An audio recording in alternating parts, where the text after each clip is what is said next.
Hi అండి, welcome to ఋతు ప్రభా నెట్ 6. మీరు బాగున్నారా? నేనైతే చాలా చాలా బాగున్నాను. మీరందరూ బాగుండాలని మనస్ఫూర్తిగా అయితే కోరుకుంటున్నాను. ఇదైతే టైమింగ్ అయితే మార్నింగ్ 4కి లేసానండి. 4కి లేచి అంటే మా బావకి ఇక అన్నం కూర అయితే క్యారేజీ కట్టాలని 4కి అయితే లేసాను. అన్న ఎండాకాలం మట్టికి వాళ్ళు 5 నుండి 1 దాకా చేయాలంట. వాళ్ళు పనిచేసే విధానం అయితే అప్పుడు కూలి వస్తుంది. ఎందుకంటే ఎండలు బాగా మండిపోతున్నాయి కదా, చాలా తట్టుకోలేకపోతున్నారంట. టైమింగ్స్ అయితే మార్చారు. అంతకుముందు 8కి అట్టు వెళ్ళేది, ఇప్పుడైతే ఇంకా తొందరగా 4కి వెళ్ళాల్సి వస్తుంది. ఇక నేను కూడా తొందర లేచి క్యారేజీ కట్టాలి కదా అని వంకాయ కర్రీ అను అన్నం అయితే పొయ్యి మీద పెట్టాను. వంకాయ కర్రీ అయితే ప్రిపేర్ చేస్తున్నాను. ఇది అయిన తర్వాత నేను బయట వాకిలి ఊడ్చేసుకున్నామనే ఆలోచనలోని ఇంక ముందైతే వంట అయితే పూర్తి చేస్తున్నా. బావ ఇంకా నేనే అసలే హడావుడి చేస్తున్నా అంటే ఇంకా బావ ఇంకా హడావుడి చేస్తాడు. తొందరగా అని చేస్తాడు.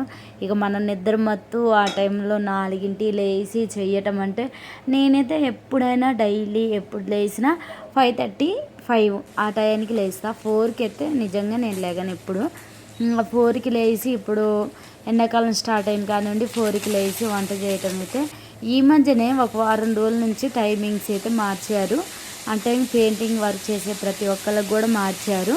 ఇక ఆ టయానికి వెళ్ళాలన్నట్టు ఇక నేను కూడా ఎప్పుడైతే స్టార్ట్ చేశానో అప్పటి నుండి కూడా ఆ టయానికి అయితే లేచి వంట చేసి బావకి టిఫిన్ ఏదైనా ఉంటే ఒక్కోసారి టిఫిన్ చేయటం, ఒక్కోసారి అన్నం వండి క్యారేజ్ కట్టడానికి అయితే ప్రిపేర్ చేస్తూ ఉన్నాను. ఈరోజు వంకాయ కర్రీ ఎలా చేశానో చూడండి. పిల్లలు అల్లరి లేదు, ఏం లేదు, నిశ్శబ్దంగా ఉంది. అసలు చేస్తుంటే కూడా అమ్మో ఇంత సైలెంట్గా ఉందా అనిపిస్తుంది. ఎందుకంటే వాళ్ళు అల్లరి చేసుకుంటూ ఉంటుంటే నేను గద్దిస్తుంటే చేసేటప్పుడు మనకు ఒక పని తెలియదు, మనం ఎంత పని చేస్తున్నాం కూడా అర్థం కాదు. పిల్లలతో ఉంటే ఆ ఆనందమే వేరు.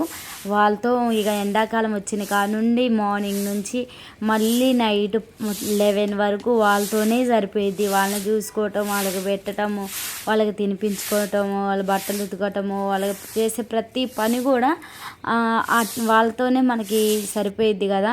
ఇక బయట అయితే చిన్న వీడియోనే తీసానండి. నేను మరీ అంత పెద్దగా అయితే తీయలేదు. ఎందుకంటే నిన్న సండే కదా, అందుకే పని ఉండటం వల్ల నేను తీయలేకపోయానండి. అందరికీ అయితే నిన్నైతే చెప్పడానికి నాకు కుదరలేదు. ఈరోజు అయితే అందరికీ హ్యాపీ మదర్స్ డే అని అయితే చెప్తున్నా. మీ అందరికీ ముందు చెప్పనందుకు కూడా సారీ. ఎందుకంటే కుదరలేదు, చెప్పే టైం లేదు, అందుకే చెప్పలేకపోయాను. అందుకే ఈరోజు అయితే చెప్తున్నాను. ఎప్పుడన్నీ కాదండి, ప్రేమతో చెప్పామా లేదా అదే నాకు అనిపించిద్ది. ఇక మనం ఎప్పుడైనా కానీ వామ్మో ఇప్పుడు చెప్పామా అట్లయితే అనుకోవద్దు. ఈరోజు మార్నింగ్ లేచిన కానుండి ఈరోజు అయితే చాలా పనులు ఉన్నాయి. పిల్లలు ఎప్పుడైతే స్కూల్కి వెళ్తారో అప్పటి నుండి ఒక పని ఆ వెత్తు వేరైతే, వాళ్ళ ఇంటికాడ ఉంటే ఆ పని వేరే ఉంటుంది. నిన్న చర్చికి వెళ్ళాం కదా, ఇంట్లో పనులు అయితే బట్టలు అవి అయితే ఉతకలేదు. నేను ఈరోజు ఉతుకుదామన్నట్లు ఆగాను. ఆ బట్టలు ఈరోజు ఉతకటానికి చాలా అయ్యాయి. నీళ్ళు వస్తాయి, బట్టలు ఉతుక్కోవాలి. ఇక నేను అన్నం తినబోయేసరికి ఈరోజు అయితే నాకు 3 అయిందండి. నేను వీడియో కూడా పెట్టాను మీకు, షార్ట్ వీడియో టైమింగ్ ఎంత అయిందో.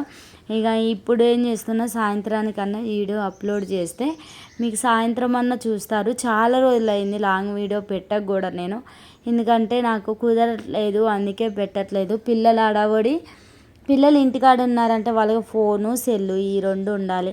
మనం తీద్దామన్నా కానీ వాళ్ళు ఒప్పుకోరు, విసిగిస్తూ ఉంటారు, బయటికి వెళ్తారు, అల్లరి చేస్తూ ఉంటారని ఇక అట్లా ఆలోచించాను. ఇక పని అంతా అయిపోయిన తర్వాత, ఇంట్లో పనులు అయిపోయిన తర్వాత ఈవినింగ్ అయితే పిల్లల కోసం అయితే చిన్న గవ్వలు లాంటివి చేద్దామని నేనైతే ఎప్పుడు చేయలే. ఈ వీడియోలో మీరు చూస్తే తెలిసిద్ది. నేను అసలు ఎప్పుడు చేయలే, ఫస్ట్ టైం చేశాను. గోధుమ పిండితోనైతే చేస్తున్నాను.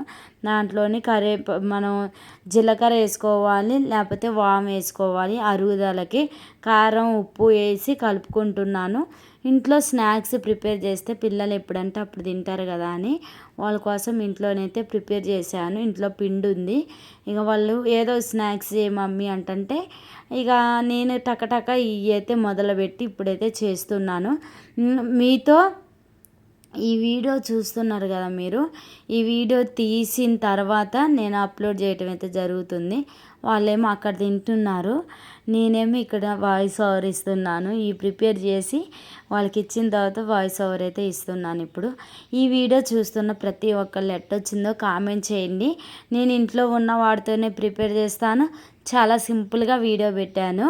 నచ్చినట్టయితే లైక్ చేయండి, షేర్ చేయండి, సబ్స్క్రైబ్ చేసుకోండి. నెక్స్ట్ వీడియోలో కలుద్దాం. ఎలా వచ్చాయో కూడా చెప్పండి, ఎందుకంటే నేను చేయటం ఫస్ట్ టైం అండి. నెక్స్ట్ టైం చేసినప్పుడు మంచిగా పర్ఫెక్ట్గా వచ్చేలాగైతే చూసుకుంటాను. గవ్వ అన్నది కరెక్ట్గా అయితే నాకు వచ్చినట్లయితే అనిపించలే, నిజం చెప్తున్నాను. నెక్స్ట్ టైం మంచిగా రావాలని కోరుకుంటా. బాయ్.